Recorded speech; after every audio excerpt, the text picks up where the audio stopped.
Hello everybody and welcome back to a brand new episode of our F1 23 driver career mode here on the channel. Hope you're all having a great day. Today is a bit of a big day. We've got some big upgrades. We've gotten a couple of successful upgrades and we have some ultimate upgrades on the way following Singapore headed into the Japanese Grand Prix. That's going to continue to reduce the gap between us and the top teams. You can see how much closer now we are to Ferrari and McLaren. Things are looking up coming into this weekend here in Monza as well. We had an announcement come out of the Connor Sport docu-series. Let's take a listen.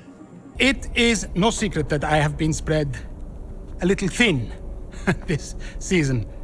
I mean, I own the team, I run the team, it's a lot, okay?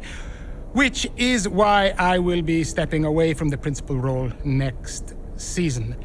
And we have already found a man to step into that role. Casper.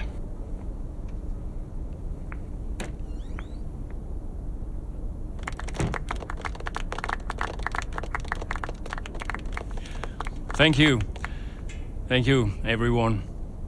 Now this is a big step up for me. I'm really looking forward to see what next season brings. How about that? You see it there. So Connor Sport, in just their first season in Formula 1, is already announcing a new team principal, and it's Casper Ackerman. We watched that team kind of fall off. You know, they had a good start to the season, specifically with Aiden Jackson. He's fallen off, and so has, of course, Devin Butler now. But practice here in Monza, focusing in on that. We were P12 in practice. But qualifying and the Grand Prix, we are supposed to see some mixed conditions. Saturday, we roll in, and it was raining early on here in Q1. So what are we going to be able to do? Usually, we are able to succeed pretty well when it comes to the wet weather, so I was pretty excited for this one, especially with these new upgrades on the car. Now, this car is still not going to be a Mercedes quick or a Red Bull quick, but it's going to be a lot quicker. However, I went out late in the session, and it turned out to be a really awkward time. The track was in the middle of drying, so I complete my first lap and I go P14, and I would find more speed throughout my second lap as well. But you can see it right here, the track is drying. A bunch of drivers have moved on to a dry compound tire. So this is concerning. The DRS is enabled at this point as well, making a bit of a mistake there into the chicane, but we still have about 3 to 4 tenths of a second in it when we come back to the line. That puts us P10, looking for more speed desperately as Sonoda is P9 right now, but we go down into turn 1, I completely throw it, and now we would eventually get eliminated by the cars on the dry tires. We made an error. We screwed up, you know, on the tires, and we were out in Q1 because of it. It was a mix of that, and as well, I didn't get all the potential out of the inters, because you can see we could have made it with another tenth of a second, and I could have easily gained that. So it's also my fault as well. But we're going to head to the grid, and it's going to be a rough one.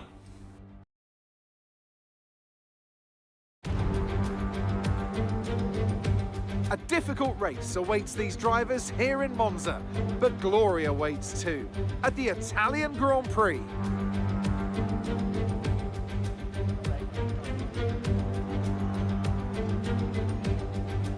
With top speeds up to 215 and an average lap speed of around 155 miles per hour, Monza's reputation as one of the fastest circuits in the sport is well earned. We have 11 corners on this 3.6 mile track, with the best overtaking chance coming into the heavy braking zone of the turn 1 chicane. So with the race not far away from starting, here's what today's grid rundown looks like. World champion Max Verstappen starts from pole position, edging out Sergio Perez, who lines up P2.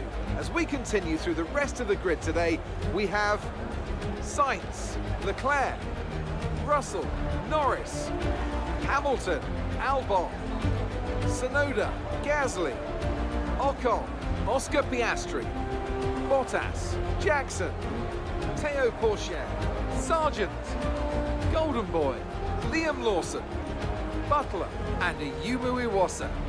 It's almost time for the lights to go out, so let's head down to the track where preparations are underway. And alongside me once again for coverage of today's race is none other than the great Anthony Davidson. Why don't we kick off by discussing Max Verstappen? That was a great win in the last race, but can they keep that momentum going into this weekend? It's always nice to come into a Grand Prix weekend on a high, but your expectations are based much more on your practice and qualifying runs. So it's the momentum from those sessions that they'll be hoping to carry into the race today. Well, we have some work to do, and fortunately we have a long run down towards turn 1 today. We're going to be doing mediums to hards as we usually do, and the goal is to get aggressive into turn 1 if possible. Send it. Let's get ready to go racing in Monza. The formation lap gets underway here at this historic track in Italy. Some monumental moments in history have come from right here. Will we be treated to another today?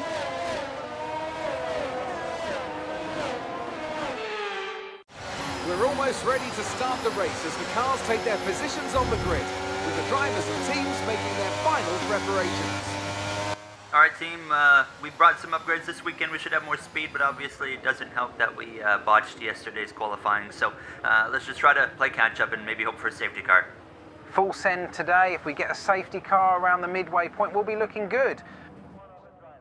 All right, then, everybody lining up to the back of the grid, and unfortunately, we're one of them back here. So it is what it is. Let's try to move ourselves forward and focus in on the task at hand. 27 laps, 5 red lights, right behind tailport chair, Logan Sargent. Lights out, we're underway for the Italian Grand Prix immediately, 3 wide through the middle. I think we were 4 wide potentially briefly. Yes, we were, because Liam Lawson has had a banger of a start, so I can't swing to the right side of the circuit, so I have to stay put right here behind these guys, as it's a Red Bull Ferrari 1, 2, 3 wide in the background. That's Hamilton behind his teammate of Russell. A little bit of contact there between Hamilton as well as Alex Albon, as well as you got the Alpine in the mix. Both the Alpines have been kind of struggling lately with Gasly as well as Esteban Ocon. You have to wonder if there's going to be some changes coming in soon to that team that continues to have their struggles, but Albon's going to stay put in front of the Alpine. Hamilton right now in that championship battle, we have about 4 drivers that are still in the conversation for the title. Perez picked up the win last episode, his first win in over a season after Miami being that last one beforehand. So it's him as well as Verstappen that are right at the back of the conversation, while Hamilton and Russell are right in the thick of it. Of course, we had the news last episode. Hamilton is retiring at the end of this season. Towards the end of lap 1 now, a big wasp's nest here of F1 cars. Look at this mess right here as we go down towards turn number 1. DRS not enabled yet, so no one can really rely on that, but it's an absolute disaster. Tsunoda right in the thick of it as well. You can see him up there, and so is Lewis Hamilton to the right side of the rookie of Aiden Jackson, now running P14, now 15th. A slipstream from the BMW powered machine. Valtteri Bottas will swing to the left side, down towards the chicane. He's going to brake quite a bit earlier than me. I'm just able to just dive it down into the corner, line up myself behind Esteban Ocon, and focus in for maybe a move at the end of the lap here for him. And you can see, look at this. Tsunoda takes Piastri and Gasly 3 wide down towards turn 1. I'm going to swing to the right side and try to get some positions gained out of this, but it's only going to be about 1, maybe 2. Piastri leaves the door open in that Williams Martini. Will swing around the outside into P11. A great start from what, P17 to P11 in 3 complete laps here in Monza in the start of this Italian Grand Prix. You could not ask for much more than that, I would say, and we're already to the back of our teammate of Yuki Tsunoda. Only 1 car between us, maybe no cars between us here in the next few moments. We would clear Gasly, yellow's behind, and again, 2 races in a row. It's a BMW and it's a Yumu Iwasa again as well. Another mechanical failure for the rookie Japanese driver. It's been a rough rookie season, and he's shown, I would say, signs of potential. It's just the car has not been able to, deliver for him now. As you can see, myself and Tsunoda would roll up on the battling Lando Norris as well as Lewis Hamilton. Now, this is a difference that the upgrades are making. We would have no speed to run these 2 down in, I would say even the last episode, I cannot do this, so I had to let these guys go right here. I would get an illegal overtaking call on me. So we have to let that sort itself out. I felt like I was forced off track. I did kind of voluntarily go over there as well, though. But right behind Norris, and like I said last episode, with this current car, we would not be able to hang with the McLaren. You saw it in Spa. They got to us, they passed us, they drove away. Today, different story. We have run down the McLarens and we're driving past the McLaren. So these upgrades are certainly proving that they are going to make a difference in this car. Now, was Max Verstappen 2.7 seconds out in front over Carlos Sainz. Perez in 3rd, now down to 4th actually. Alex Albon's going to pass him. There's another battle going on right there with Albon, Perez, Leclerc, as well as George Russell. Leclerc probably going to do exactly that. Force it 3 wide down the front stretch, and he's going to be able to potentially get both positions into turn 1, at least one of them, because Albon continues to try and make it a difficult challenge here. Lando Norris, we've talked about it before, continues to drop the ball compared to Alex Albon this season. You have to wonder if he's maybe eyeing up a Mercedes, ride for next season, with Hamilton, of course, on the way out. We'll have to wait and see. But the drivers on the softs come into the pits at the end of lap 11. I passed my teammate of Tsunoda. I would decide to pit, though, at the end of lap 12. Now, my pit window doesn't open until about lap 14, but tires, make a difference, and we would lose a lot of time and potentially DRS range on some cars. So I decide we're going to pit now, because although we made some upgrades on this car, it still maybe needs a bit of DRS to help it move forward a bit.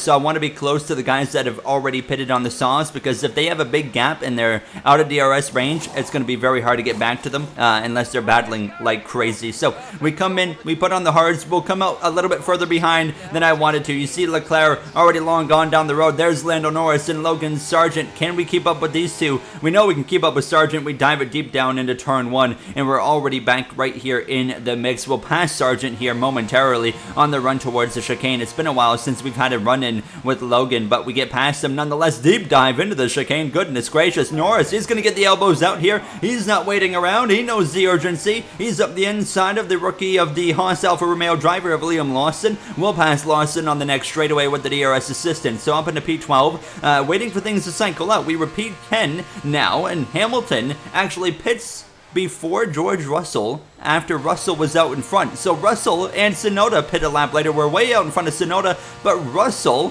who was in control of the Mercedes camp, now comes out behind Lewis Hamilton. We have seen interesting strategy from Mercedes all season long, and as you can imagine, Russell not very happy after leading the world title, and it seems like they have chosen Hamilton to get the benefit of the strategy. Guys, what the is this? You screwed me again.